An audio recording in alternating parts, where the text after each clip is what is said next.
Welcome to episode 30 of the Burnout Expert podcast. This episode today is really dear to my heart.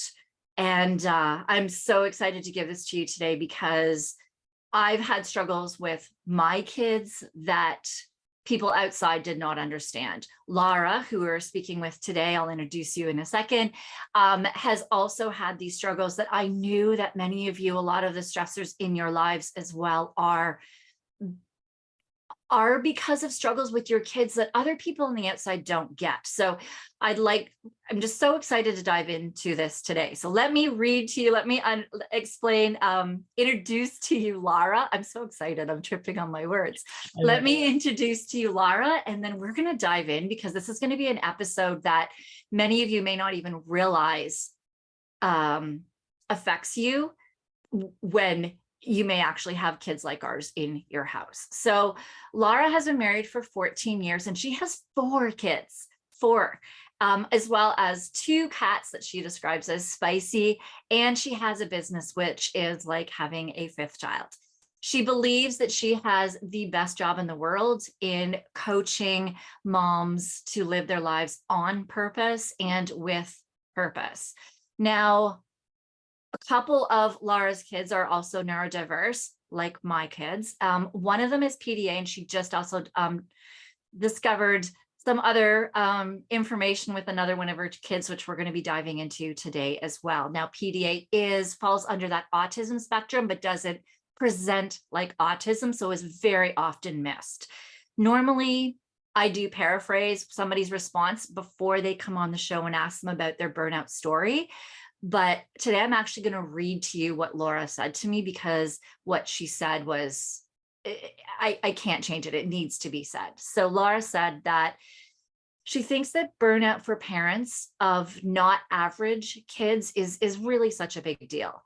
She loved my question because it gave her some really good reflection. And she thinks the first phase of burnout for her was this total shutdown. It was combined with postpartum depression. It was before she had an official diagnosis for one of her sons. She stopped sleeping. She was not feeding herself. She just grabbed junk food to shove it into her face when she could, struggled to care for her family. She cried a lot.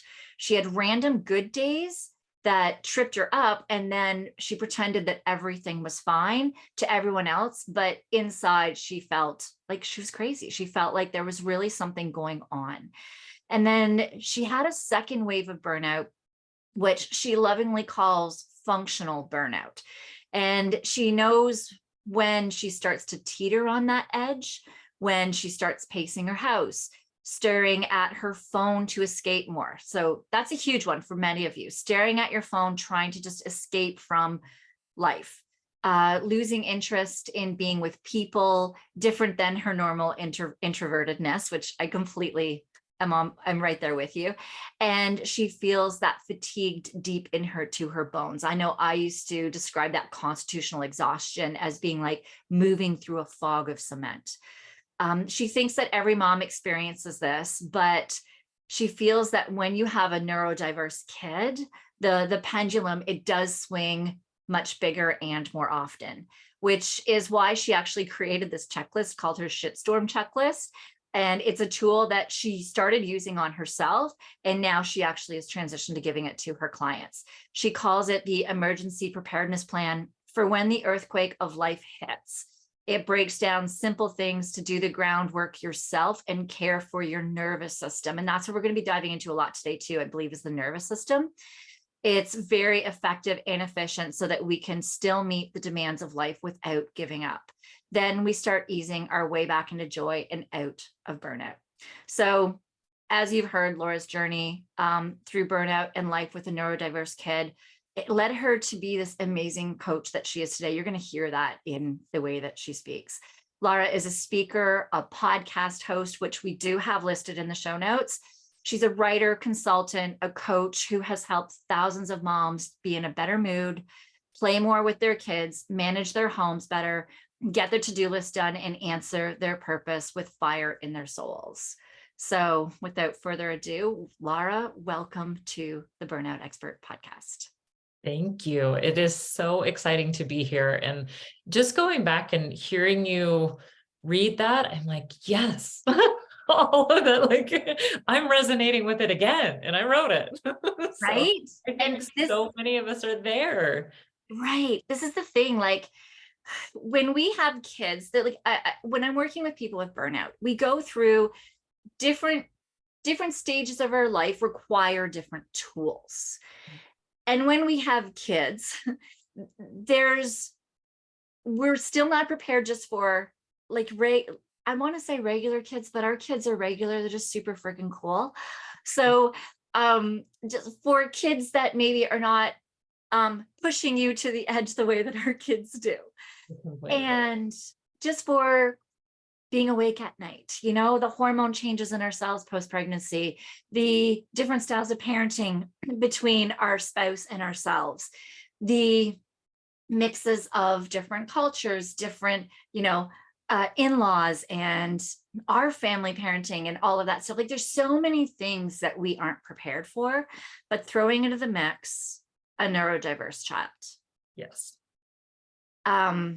Just magnifies it more. Yeah. So before we, I guess, dive into everything, can you just help people understand what a neurodiverse child is? Yeah, it's so interesting because I've had different times where I'm like, what do I call my kids?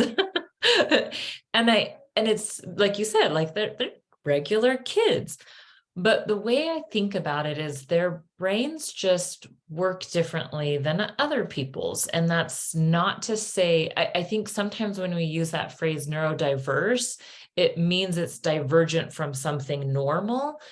That's just the commonly used phrase, when in reality, their brain just is. It just works in a very specific way. And so the way I think about like neurodiversity, I think about it as like a different programming system. So a lot of our kids, like electronics. And so you've got like the Xbox and you've got a PlayStation or a Nintendo Switch, and these are just different programming systems. And they just work in different ways. That's all they are. And so that's where I come back to, neurodiverse. We think of it as like divergent from something normal, when in reality, it's just a different programming system. Their brain just works in a different way.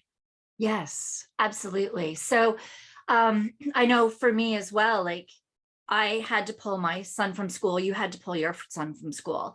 Yeah. And it was amping him up more. It was taxing his nervous system like crazy. And since bringing him home to homeschool him, I'm trying to figure out programs that will even work for his brain, the way his brain works, that I've learned that his brain goes so fast that when I give him instructions, I actually have started videotaping them, and then he listens to them at 2 times the speed. Because there's times where I'm saying stuff to him, he's like, "Mommy, you just have to go faster. This hurts my head." And that's the thing where, as you're saying, it's a different way of thinking. It's not that one way is right and one way is wrong. It's kind of cool. The more that I dive into the way his brain thinks and the way his body reacts and the way his nervous system picks up on things that others don't. So the way I sometimes describe this as well is like a bomb sniffing dog, where that bomb sniffing dog can smell those, can know where a bomb is, or a dog may know where the drugs are, or they can know when somebody's having an epileptic seizure before other people can see or know the signs. And that's our kids sometimes, with the emotions, with things they pick up in their environment, with things that they see. Because I know with my son, his brain goes so fast, and what he visually takes in and auditorily takes in at such a speed and a pace is overwhelming for him at times. But man, what he takes in is crazy, that if we're able to tap into that ability, the things that he can do in this world are phenomenal. But his brain goes so fast, he can't write more than a sentence on paper because his hand can't keep up to his brain. So in me saying that, I guess, what does that make you think, I guess, of your son and examples with your son? Yeah, the way I think about it, just as you're talking about it, I'm a very visual learner. So I'm always Mhm. thinking like as people are talking, I imagine things. And did you ever see Finding Nemo? I think a lot Yes, of maybe the listeners, when yes. they like get into like with the turtles and they're going through, I can't remember what it's called. But they're like, oh shoot. The water space where the water's going Yes, fast. Yes. yes, yes. Okay. Yeah. I can't remember what it's called, but they're like Mhm. riding the waves, like Yes. it's going super fast. And I think about that. I'm like, that's us. Like we're jumping into that where it's like taking you to a completely different direction. And I feel like that with my kids, that if I tap into whatever speed that their brain is moving at and in the way that their brain is moving at, it will spit us out in a totally different place than I ever thought possible. And it's my job to recognize that that's not a bad thing. Mhm. It looks different than what I ever imagined, but it doesn't mean it's the wrong thing.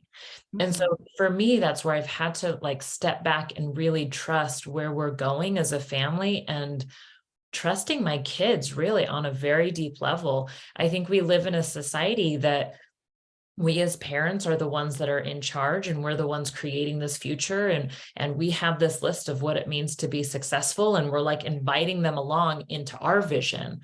But I feel like with our kids, we have to let go of our vision and step into whatever vision they have and go with them. And that's been a really big transition for me. Yeah, and there's something you just said about our vision of success. I think that sometimes, maybe if we even rephrase that, our vision of how we get to success. Yes. Because okay, and everybody listening, if you listen, I'm going to put the link below to that episode of your son, because your Uh, son, from how young he was picking locks, mhm. hacking computers, at what age? Like, tell me So Tesla. we, yeah. So, okay. So I'll kind of just give like a brief Yes, timeline if people haven't, listened to the episode, but I do recommend you go and hear the full yes. story because it is crazy. Um, so, you put your kid in timeout when they're a little kid. That's like the quote unquote good parent thing to do. And he could break out of his room. Or like we used to have in our backyard, he kept getting out of our fence. So I padlocked it and he figured out how to get past the padlock. And so it was just like he was maybe like 2 or 3 at the time.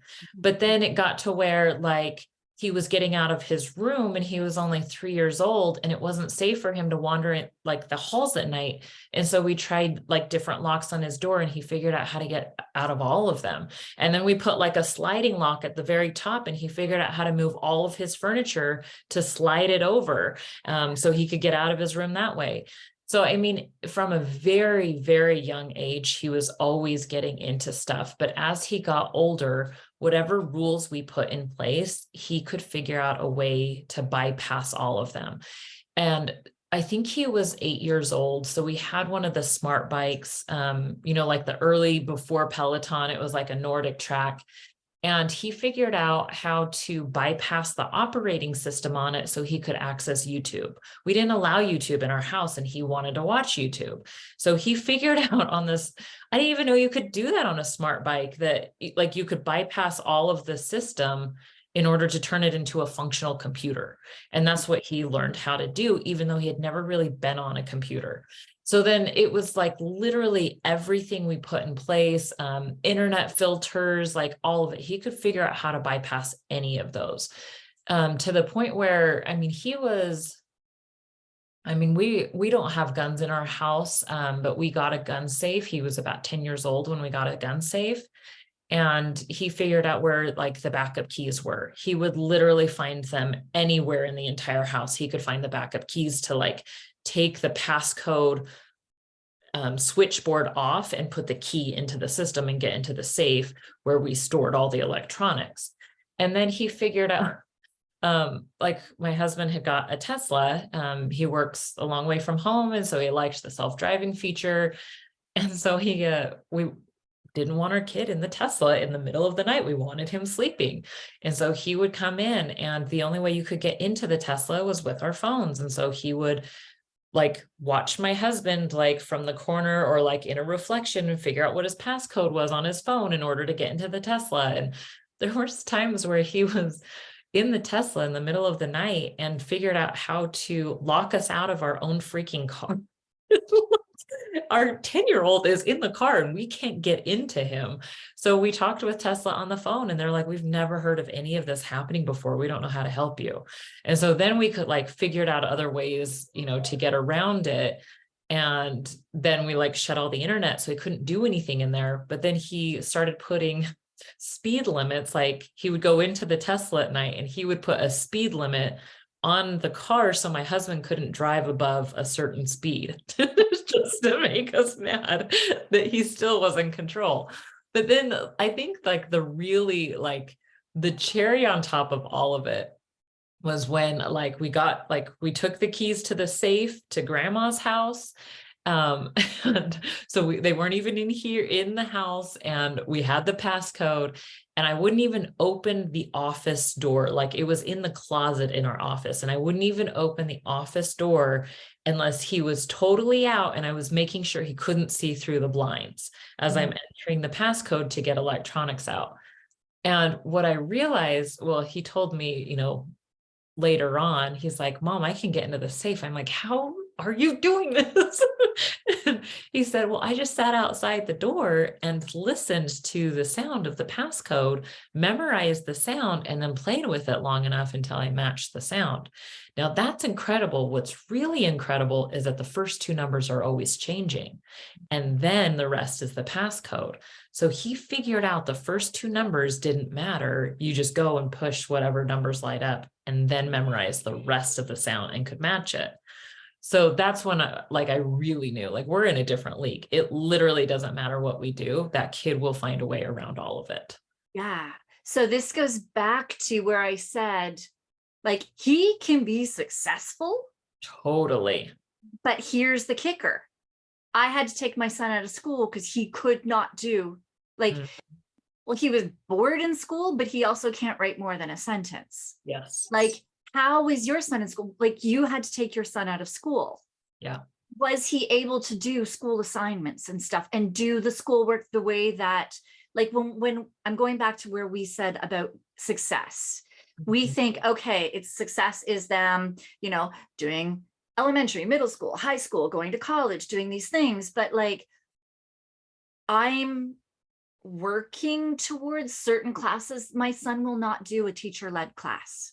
Yeah. He cannot do, he has to do, it all has to be self-paced on his own learning. So he is all like self-taught on everything, but grade 3 tested grade 8 level math, right? Like, so I guess what my question is, like, when we're looking at this from a success point of view, he can be so friggin' successful with his talents. It's just not going to look the same way.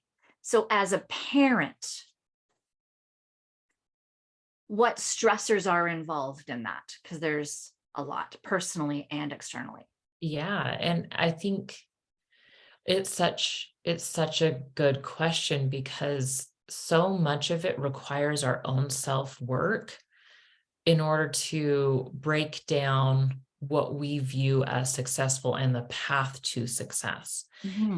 It's super easy for us to hear stories of Albert Einstein flunking out of school, or Thomas Jefferson, or all of these things. But when you're a parent nowadays and your kid is brilliant and they're flunking out of school, that is very different type of stress, where you're afraid that your kid is going to be held back. You are afraid of even getting your kid into a school building because he's running away anytime you get close to the school. Like, growing up, my son would almost throw up before he'd get to school. His anxiety was so bad that there's often I'd drop off his brother and the other two kids. We had a walking school bus, then we'd turn back and head home because he couldn't get into the school. The sounds, the noises were too much. But then you get the kids with ADHD as well that can't sit still. And when they do a test, they can't focus to answer the questions on a test. But at home, you're like, my kid's friggin' brilliant. Like, this kid can go circles around me on subjects. Like, I can't keep up to my kid on certain things. And in social media and all this stuff, people are often bragging about their kids' sports, Yep. or hey, how well their kids doing at school. And our kids are like flailing at school, but we're like, but they're really bright in this. And people then think we're bragging sometimes when we're actually trying to explain our struggles. Yeah. And I think that's where it's been really challenging knowing how to talk about this, because where my son wasn't typical autistic because he fell within the subtype of PDA, which stands for pathological demand avoidance, for anybody that doesn't know. But a lot of people in that community want to rename it as like pervasive drive for autonomy, which means they have to be in control at all times of like what they're doing. And it's so fascinating because I knew there was something from the time he was a baby. Yes. Nobody could see it. Nobody could hear me. And I felt very gaslit in some ways. And I don't think it was intentional by any means. But because he on the outside looks very neurotypical, I was always being told, well, you need to be more consistent. You need to parent better. You need to do this. Here's this book. I'm like, my kid has literally broke every book possible, like a parenting book. It literally doesn't work for him. And it was not because I was not parenting well or I wasn't consistent enough. It was because his brain is wired differently. And so he literally broke all of the parenting books because the more I did that, the more he would act out because it goes against his nervous system and the way that his body is wired. Yeah. And so let's touch on that nervous system for a little bit, which is fascinating because since my son was born, I was like, okay, he's born in burnout, his nervous system's all this stuff. So I've always worked on nervous system stuff with him since he was born. And we've always worked on these things that and he knows now when his nervous system is about to fire up. And the way that I think too, because of the way that I have always looked at it from the scientific point of view of this is what's happening, this is what we need to do, that a lot of people don't always understand it. And even my husband, who is the most amazing man in the world, there's times where I have to be like, no, he's yelling at you, but it's his nervous system. Let's do this to calm his nervous system right now. And he's starting to see those things where we're having, and, there's so many different ways that we have learned, which now I use with my clients, how to calm down their nervous systems. Right. Like, see this nervous system firing because they take in so much information too. Mm-hmm. World is overwhelming for them. And I think my hope too in having you on is for any parents that are listening, where you see your kid is hyper reactive to things, and your discipline techniques that may work with one of your kids or that you see works with other kids. You may have a child that just extracurricular activities on top of school. As soon as we took him out of school for about 6 months, and then he's like, hey, I want to try swimming again, mommy. Right? He can now, because he's quiet Monday to Friday, he now has the nervous system capabilities to do extra activities. But if your kid can't stay calm at a party or an event or going out in public where there's a lot of people, it's not that there's something wrong with your kid. It may be that they have this tuning ability that is just beyond us, that is so super cool, that they are so overstimulated and can't handle too much of that. And we need to parent different. Yes. Which then, what stressors occur from the outside? Like, what have you found? The judgment from others or the... Yeah, I was gonna say, I think that's one of the biggest stressors in the beginning that caused a lot of burnout. It wasn't just family members seeing you parent different. Okay. Like, I was raised in a generation, like, it looks like your kid's walking all over you. It looks like you're giving into a tantrum. Mhm. That's not what you're doing. You're accommodating their nervous system. They're not yelling at you because they're a bad kid. They're yelling at you because they don't know how to communicate and their nervous system has just tripped. And so I think the first thing was like being able to let go of the judgment of parents. And my parents are amazing. My in-laws are amazing. And they raised us differently. And so being able to let go of some of that judgment was the first thing. But then also letting go of the stress that I was going to do it different than the experts, than my pediatrician was suggesting, than the books that were suggesting. And there was no roadmap for this, especially at the time when I was raising my oldest. There was not like the internet was around, but it wasn't like the huge forums that we have now and the information and the Facebook groups. I was alone. And so I had to really figure out what was working for my kid. And I had to let go of all the other voices that were out there of the experts. And so that was like the next thing, like I had to let go, that huge stress there. And then bit by bit, it was even just like letting go of my husband's judgment on like, he didn't see what I was seeing because I was home with my son all day. And so it was like holding space that he doesn't see this right now. I think he will eventually. And he does to a different extent now than he did when he was younger. But I even had to like let go of that. And even I remember one time being like, it was so painful going to a play date with friends and watching their kids play and interact with each other and eat healthy snacks. And I went home and I just bawled because I knew my kid was different. And so even the stress of like going to a play date for me to interact with other adults and women, but I couldn't do that because my kid was different.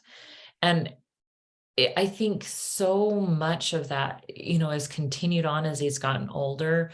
Now it's the pain of, we had grade sixth grade graduation. This is when they move into middle school.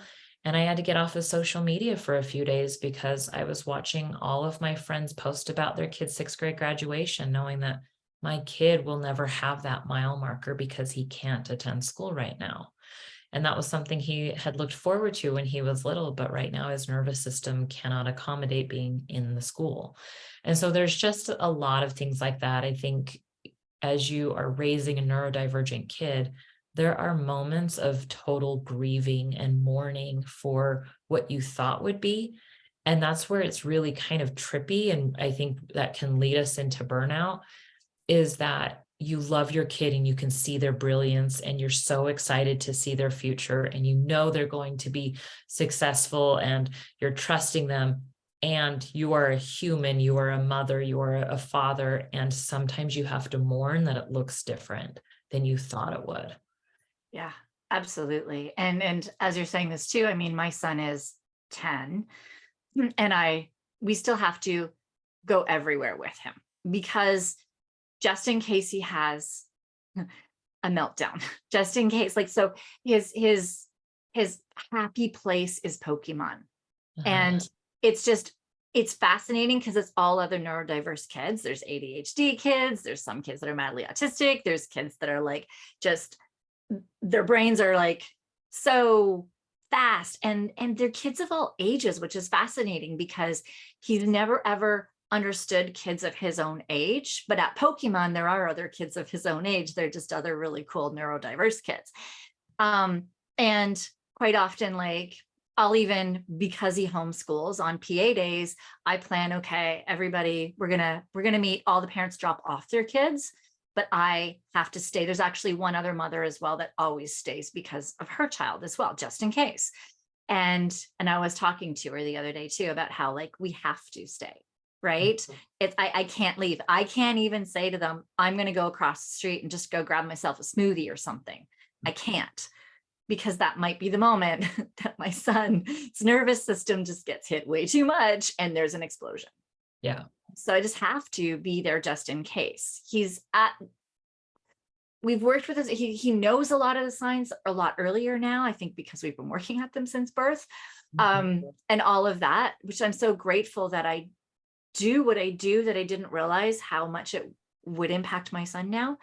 But it's that thing where it's like, I can't drop my kid off and just go. Swim lessons, bunch of the parents just leave, come back in the hour, right? I can't. Yeah. Because what if? What if a coach, because that's actually something too, where he's being coached now and he does not do well with taking instructions from anybody. And I'm like, what if they say one thing that's wrong? I'm like, he's going to explode. I need to be there just in case. Yeah. You can't turn it off. Yeah. And I think that's what can lead so many parents, caregivers of kids that are neurodivergent, can lead them straight to burnout, because our nervous system is on all the time. Yeah. All the time. And it's like this hyper aware, hyper vigilance that there is always, even though they have the tools, you are always one step away from a meltdown at all times, I feel like. And it's not always that way. And we know that, but at the same time, it can escalate so quickly, like you said, that you're just always there. And to be clear, for anybody listening, it's easy to see an older kid in a meltdown and think they're having a tantrum. And I want to be very clear that, like, a meltdown is very different than a tantrum. They are not doing it to get what they want. They're not doing it because it's manipulative or anything like that. It is literally their body has gone into the fight, flight, or freeze. And for so many of our kids, it's fight. Like they just go immediately. And so it looks to the outside world like this kid might be spoiled or entitled, when in reality, they're in a crisis moment. Not any different than if somebody's holding a gun to your head and your body reacts and you're doing whatever you can to get out of that situation. That's essentially what our children are experiencing in that moment. Even though we know that they're safe, their nervous system doesn't. Right. And I recall, like, just being in a park and he's yelling at me and at my husband, but we're both like, I'm on my knees so that I'm like at his height and I'm looking at him and I'm just calmly breathing and saying, yeah, okay. The whole time he's yelling, And I can see people going like, you're just letting him yell at you like that. I'm like, I'm letting him get it out. Yes. He's getting the cortisol out right now. He's yelling at all the stuff that is bugging him at this moment, that has exploded into this volcanic eruption. And as soon as he's done, he just looks at me and then he'll run into my arms and just like, almost like hug me, and tears come out.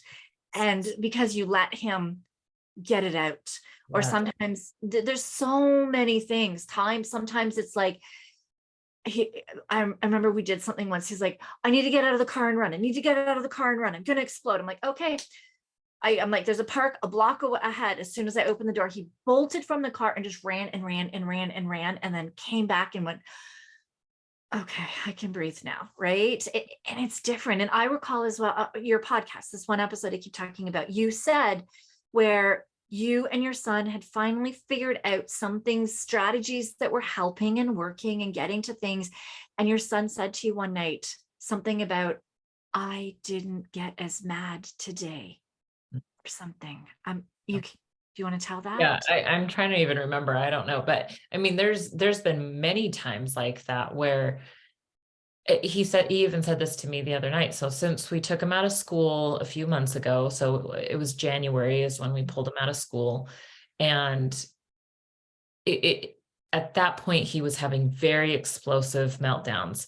And it was interesting because, just as you said, Andy, like I have the tools and we're able to like lower it, but it was like the demands of school were so exponential that by the time he got into school, he was like trying to kick the window out. So there was like no in between time to like even use the tools that we have, because the demands had pushed him so high up. And so that's when we really recognized that like we have to take him out of school. There's no other option. And so when we took him out of school, and he's been in burnout recovery. And as we were like taking care of him and his nervous system, he said to me a couple of weeks ago, he's like, Mom, I haven't broken anything in a few months. I'm like, yeah, actually you haven't. And he was so proud of himself, because they don't want to be behaving this way any more than we want them behaving this way. And he doesn't like, he understands logically, but when he's in it, that's like the hardest time for him to understand, like, what's happening? Why am I behaving this way? And then if we as parents come in and do quote unquote traditional parenting and give them consequences and punishments for behaving that way, they create such a shame story around how there's something wrong with them, how they can't control this. And so it's so fascinating to see the more compassion and understanding we have for the way their brains work, the easier it is for us to stay out of burnout and the easier for us to manage our own stress levels.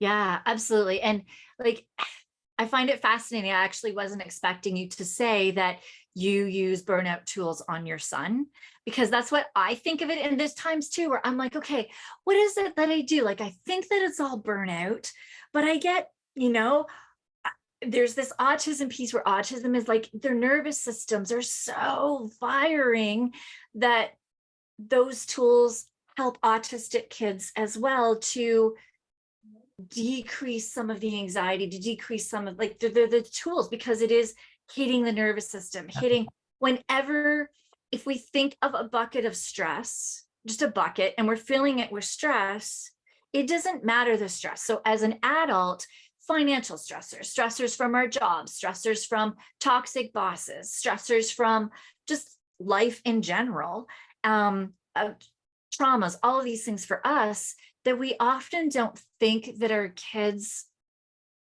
have full buckets of stress. But when they're taking in so much, like if we do think of an autistic, well, I'll do autism and I'll do ADHD and I'll do APD, which is my son more as well. But through learning from you, I'm thinking he might have a PDA. So with the autism, their brain is firing. They see so much. They take in so much. Like if you've ever talked to an autistic child on a subject that they are interested in, the amount of information that they can store in their brain is unbelievable. And if we start looking at that from a different lens of, wow, they may also take all of this from a lot of things happening in the world as well, that the overstimulation in that child, that their stress bucket from just the day-to-day life of transitioning from one thing transitioning to another, getting out of bed and getting breakfast, that it becomes so overwhelming that their stress bucket gets so full that, as I've always said with my son, is just his stress tolerance is less than mine. So his stress bucket fills faster. So we need to make sure we have all of those tools. And we get ADHD, where I've been learning that a lot of ADHD diagnoses are actually auditory processing disorders, but there is actually 100% like ADHD as well. But auditory processing disorder is where they hear so much, their ears auditorily are taking in so much. And it can be that they hear more from, they hear certain things in one ear, certain things in another, and they're taking two different like conversations at the same time into their brain, that they can't focus on anything. They can't sit down, they can't do things. They may not hear a teacher speaking, or if you have the water on, they can't hear you speak. That's APD, auditory processing disorder, which is my son. But you can get these special hearing aids that help to actually bring down the sounds, and it can calm them more, to take off strain off their nervous system. And ADHD as well, when their brain's flying a mile a minute, like how? Like, could you imagine if your brain all the time was flying a mile a minute? The stress on your body. So we often think, oh, what do they say we should do for autism? What do they say we should do for ADHD? But we're not also looking at this stress system. And if you give that stress system support, like you said, same thing for the parents dealing with it, give the parents that stress system support. We can be calmer. We can big picture think. Now, how much calmer? An autistic may never be, where they're not going to have the explosions and stuff, but we can celebrate how much better they've come. They're not breaking things anymore. Totally. Yeah. And I love that you use that analogy, because that's actually something that I use with my clients. But the way that I explain to them, I'm like, yes, that it's going to get to that point where it's going to look like a blender with the lid off, Mhm. where it like explodes all over the walls.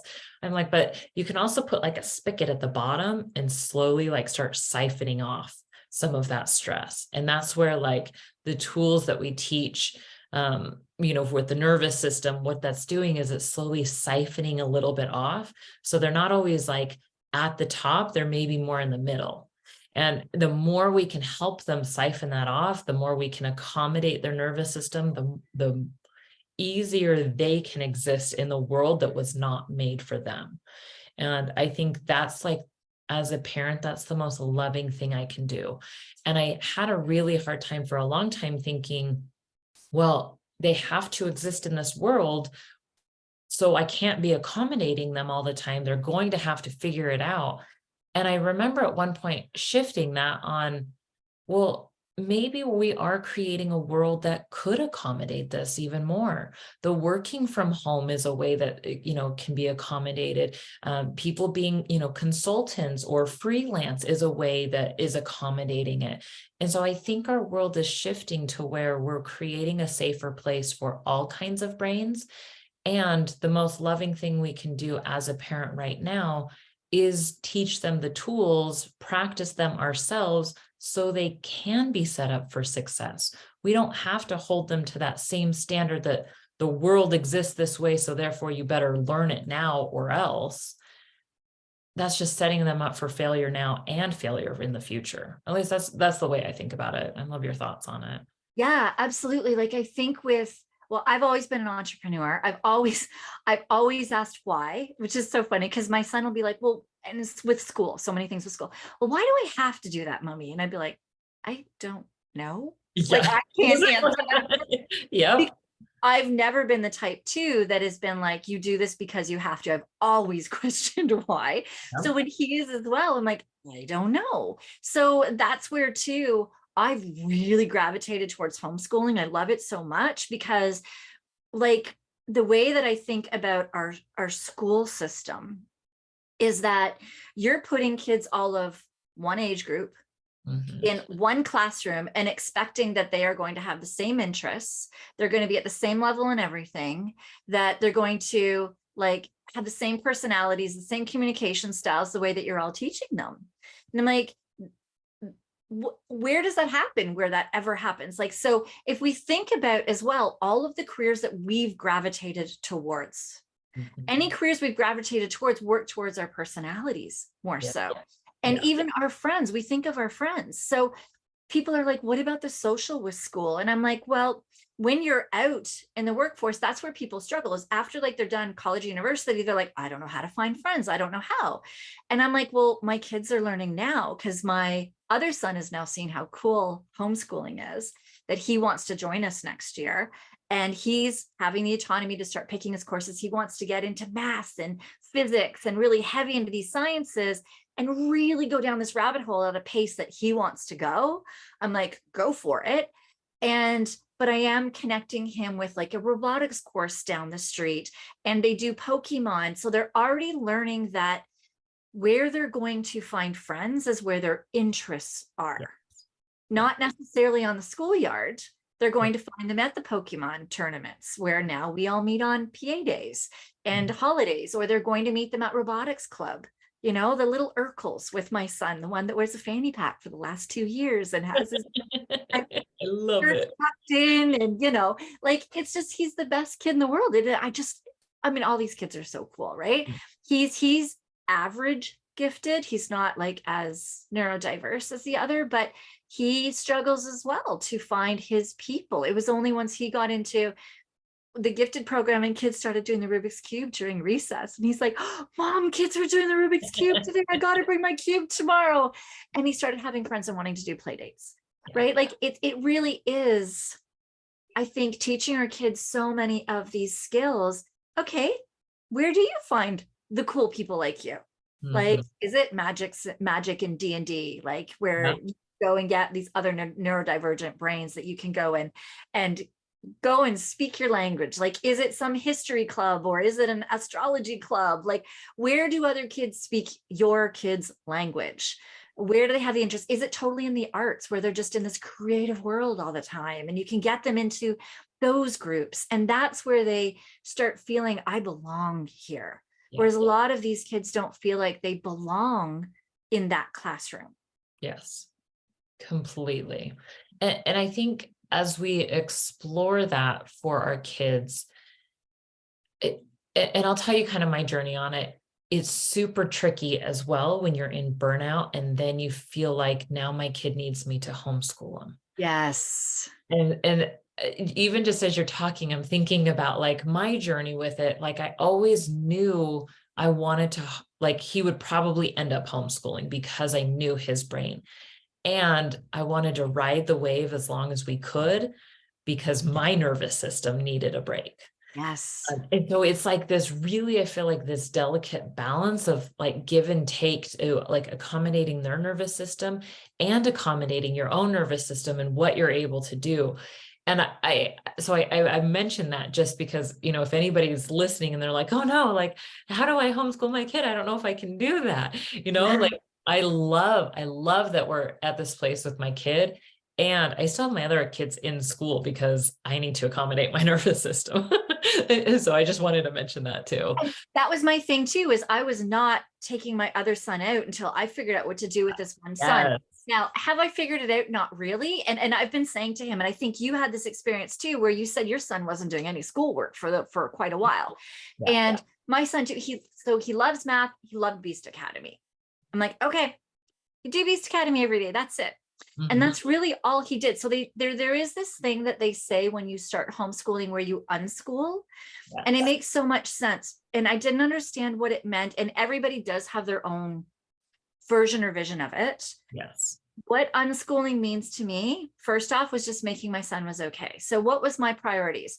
Making sure I was okay, making sure he was okay. So if that meant that he spent most of his days looking at Pokemon cards online, that's Mhm. okay, but it's crazy because he knows the buy and sell of all the Pokemon cards. He knows how to trade them in to make money off of his cards. He knows which cards to buy that are going to go up in value. It's hilarious. He's almost doing the stock market with Pokemon cards. Totally. Right? Yes.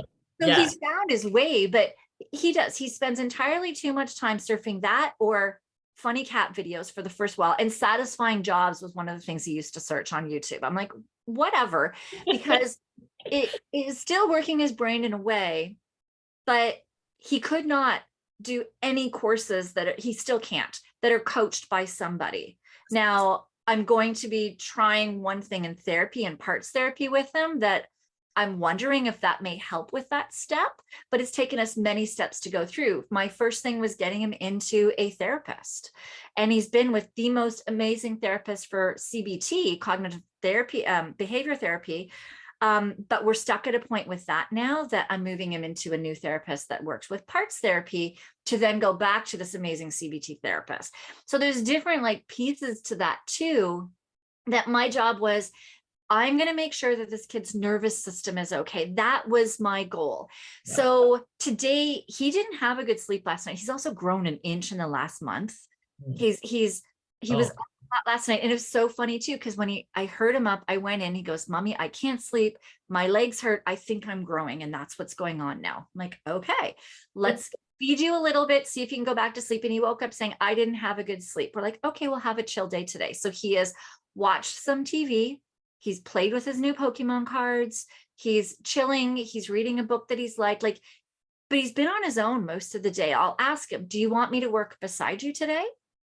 Or do you need space? He goes, I just think I want to be on my own today, quiet. Mhm. And he has learned that and he's had a tougher week this week, which, as I was saying to you, we're not in a forest fire area at all, but Northern Ontario and Quebec is having fires, and it's actually brought smoke into our area that I'm not sure if that's been affecting both of us this week, but both of us have had headaches this week and have been a little off. That he even said this week, once he was doing his Beast Academy, and he's like, Mommy, I just laid on the couch and stared out the window and just did my breathing for about 45 minutes today because my brain wasn't in it and I knew my body needed a rest. I'm like, So cool. right? So that's what we've worked on this year. That was my goal. Huge. It wasn't, he's already friggin' ahead. Yeah. right? And he's also going to be such a different learner. And whatever pace any of these kids go at, it doesn't matter. My goal was to make sure that he knew how to support his nervous system, and we'd be okay with that. Yeah. And my nervous system. So if there's days too where I'm having an off day, I will tell him I'm having a really off day today. Want to just watch? He loves Sheldon, young Sheldon. So we've been watching young Sheldon. I'm like, can we just sit and watch young Sheldon today? I'm not getting any work done in the office, but it will mean I'll have to work on Saturday to get this done. He's like, okay, what do you need, mommy? Do you want to go for a walk? Do you need to go to do your breathing? I'm like, will you do breathing with me? He's like, yeah. So he'll help me too. So he learns when I need to rest as well, but he also knows my work has to get done. So he knows it'll happen on another day and he'll accommodate. So that's what we've decided this year of homeschooling was. Yeah. And I think what's so cool about that is that's the way our kids learn. Like they will never have an outside instructor telling them what they need to do, but they can see us living it and breathing it and picking up on it and working with us. And to me, I think that's one of the coolest experiences that I've shifted, that the more I'm learning and talking about my process, the more he's learning and he's internalizing a lot of it. And it becomes this like beautiful, like co-creation, this companionship within our home. And that to me is what really makes the difference. I feel like in parenting these neurodiverse kids, because traditional parenting is like you talk down to your kids, and that doesn't work for our kids. It's like co-creation, like beautiful, like transformative, like learning together. And I had to learn that that was okay. And that was really what he needed. And yeah. So just as you're describing that, I'm like, it's so cool to think about our kids and how much more okay they'll be entering the world because we've been demonstrating this and they've been practicing it for years. Whereas I feel like I was an adult before anybody ever told me like, oh, your thoughts are not you. Like you have a nervous system that gets activated. I was an adult by the time I heard that for the first time. Right. And as I said too, like my one son is your like average gifted kid. He just is geeky and just wants to learn everything. That it's fascinating because with my one son, it's like, okay, we do one course. That's it. One course. That's all your nervous system can handle. Hey, let's try this other thing, see if it works, if it doesn't. And we have through the year added a couple of different things. He's loving this like physics, chemistry thing right now called Brilliant. But there's no like it's one sentence, do this. He does it, move to the next, like loves it.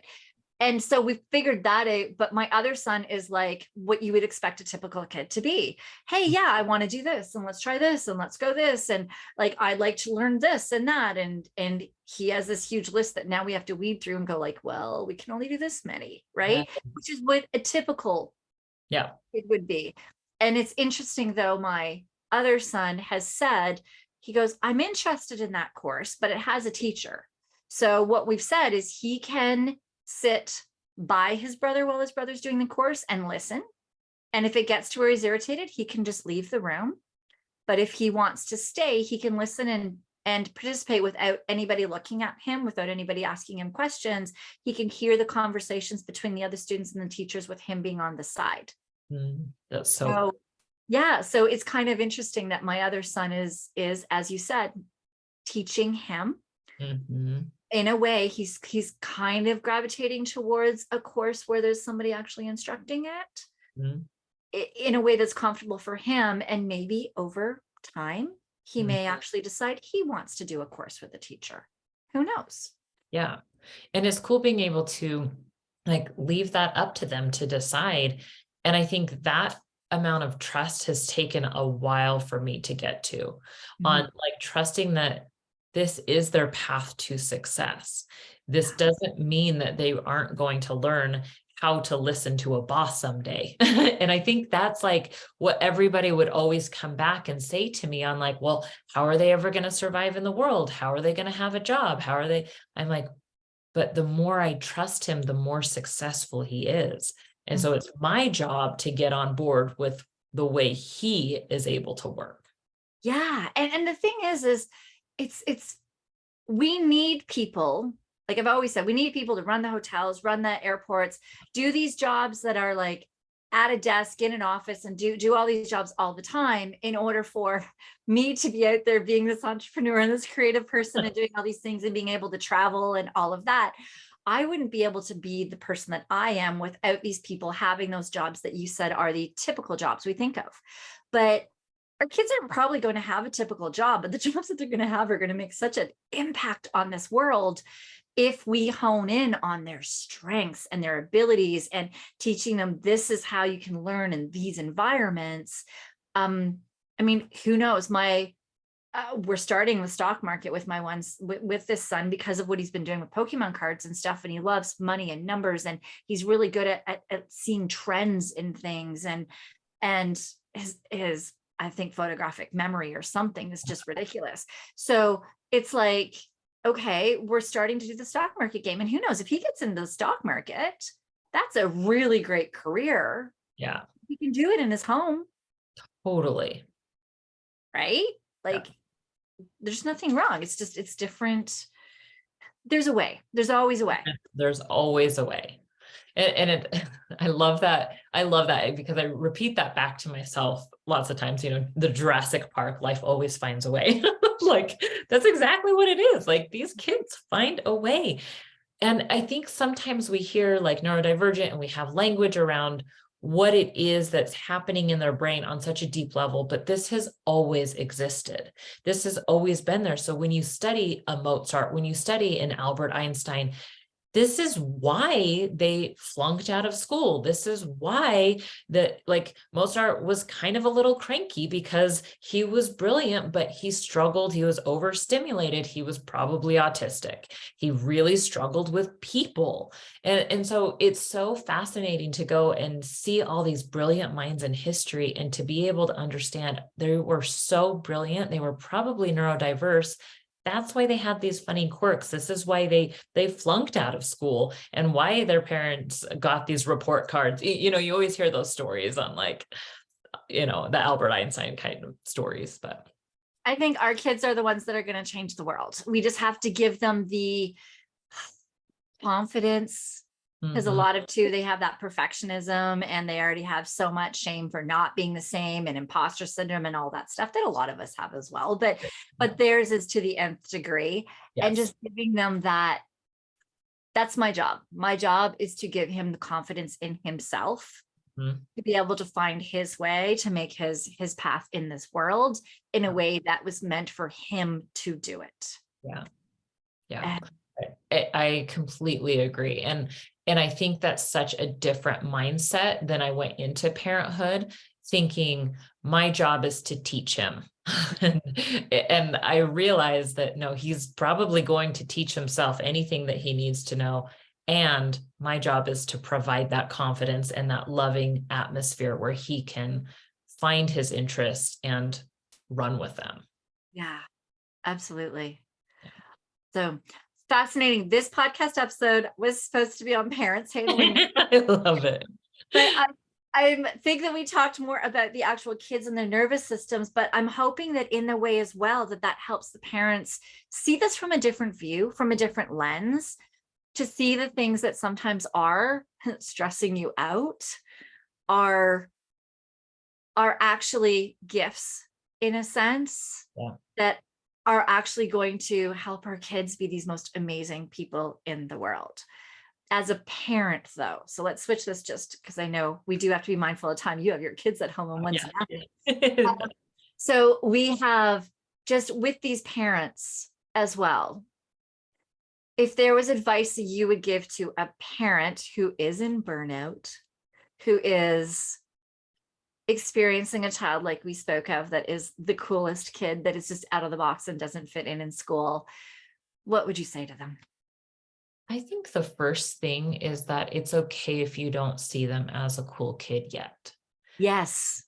I think that took me some time because I was in burnout and I couldn't see those gifts and see them as strengths. I just saw them as he's making my life miserable.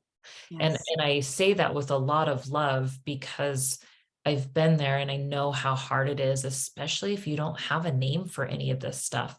And I feel like once I had a name, it was like I could say that to other people and they were more understanding, but I had known it all along and I was just feeling really discouraged because nobody else saw it. And I felt like they held me to a very different standard than I could hold myself to. So I think the very first thing is it's okay if you don't see your kid as a cool kid and you're struggling with that and you're mourning that your kid is different. So I think that's kind of the first advice that I would give. I think the second advice is the second piece of advice would be to first get clear on yourself. The stuff that I feel like I've been able to do with my kid is kind of the second wave. I think the first wave was I had to get super clear on who I was as a parent. I had to learn how to trust myself on a very deep level. I had to make sure my nervous system was okay. I had to figure out what my purpose was in all of this first. And that I felt like laid this really strong foundation for me to start building everything else on. And there were times where I would start to build and it would crumble and I would go back first to myself, like, where am I not secure enough in my own beliefs? Where am I not trusting myself more than anybody else? And then once I built that, then I could seek out experts to support me in very specific areas because I already knew and already had my back. I wasn't beating myself up that I wasn't a good parent anymore. I knew I was an amazing parent and I knew that everything that I could do from here on out, I was doing in support of me, not like taking away my own expertise, if that makes sense. So I think that's, yeah. So I think that's like the second piece of advice that I'd give is get really foundationally clear on who you are and where you're going in your life, because that's going to help that's going to help your nervous system. And then you can move forward to help your kid. Yeah, it's that put your oxygen mask on first. Like, if our nervous systems are firing, if we are so burnt out and struggling to just make it through every bit of our day, even without a neurodiverse kid, we're going to struggle with our kids. Yes. So there's no way that you can handle all of the stuff that's being thrown at you, the tantrums, the yelling, the needing of things certain ways, me always being corrected on my words being wrong. If I say, hey, clean up your plate, it's a bowl. Like all of there's just so many different things that when you are burnt out, oh man, it's tough. So for any parent that is feeling like you are struggling every single day and you don't have anything to give to your kids, know that both Lara and I have been there. Like we've both been there. We've been in your shoes, and know that there are steps to take to get out. Yeah. There's definitely steps to take to get out that you can get out, and then you can help your kids get in to a better place as well. Yeah. And I do want to just mention that I feel like when I was in burnout and when I've teetered on burnout and somebody says, oh, you got to do self-care, immediately I felt so discouraged because I'm like, I have no freaking time to do self-care. Yes. My kids demand so much out of me.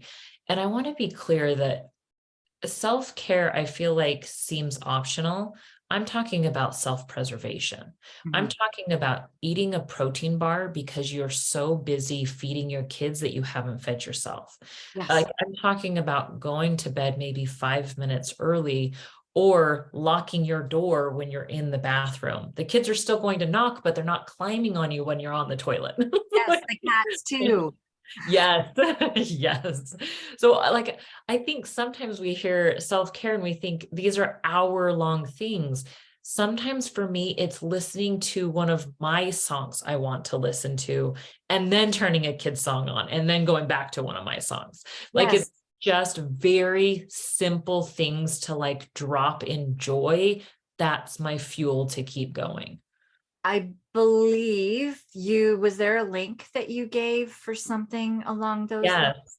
Yeah, well, so I have a couple links. So the one that I sent to you, you're welcome to share that. It's In the the three show things, notes.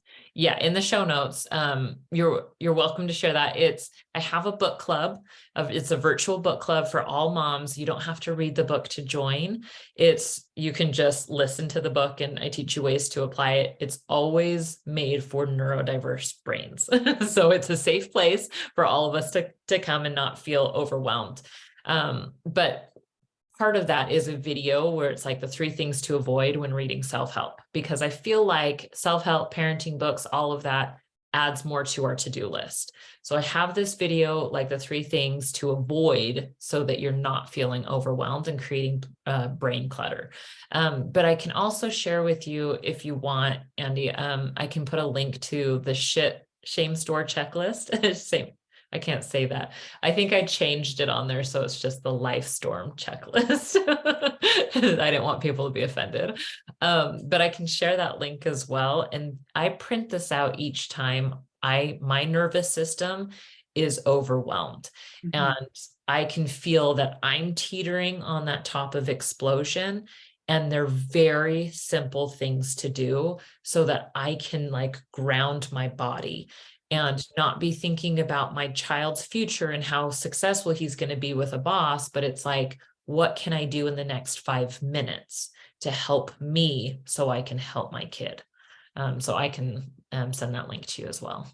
Absolutely. Yeah. And same with us. It's like my kids know, and same with me. I'm like, okay, guys, I'm struggling right now. I'm just going to go give myself 5 minutes. I'll be back. They're like, okay. And then they know too. Like sometimes I'll just stay with them while I'm pulling out my tools, but yeah, just doing my breathing, and they know too. And it is amazing. And if you do it in front of your kids too, they start learning those tools, as you say, monkey see, monkey do. Yeah. Yeah. Yeah. All right. If there, I know we could go on forever. I know. It's like we have 3 of these. Dive into your burnout story, which is what like we're supposed to be doing. But I think this is just so invaluable.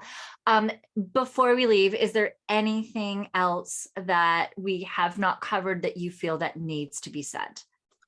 Well, and if you're comfortable, I'll just say I have a lot more that I share on my podcast, and I know that you're going to link to that specific episode. So I help women figure out who they are and who they're meant to be. And I do coach a lot of parents of neurodivergent kids just because that's my story. That's what I openly talk about. The tools that I use are made for those families. So if any of this has resonated, people can go to my podcast and learn more about what I teach. Just because, like you said, I feel like we could talk about these things for days. No, I know. And it's so fascinating when I have a client coming in and I'm like, you're neurodiverse. I'm like, Yeah. this is going to be so cool. I'm like, tell me about your kids. And they'll start telling me, I'm like, oh, you have neurodiverse kids. They're like, what's that? We start, yeah, I love it. It's just because this is my life, right? And I didn't know. I had no idea about any of this stuff. And then, yeah, learning that I'm neurodiverse. I'm like, really? Totally. I was just talking to my sister about that last night. And, I was telling you at the beginning, we just got the diagnosis for my daughter that has, like a sister thing to autism because we suspected she was autistic for the longest time. And so we're just a whole bunch of neurodiverse people in this house, and I love it. And we just accommodate all of our brains. Right. And it's really the coolest brains, if you ask me. But as you said too, like it takes a while to get to that stage to see the coolness. Yes.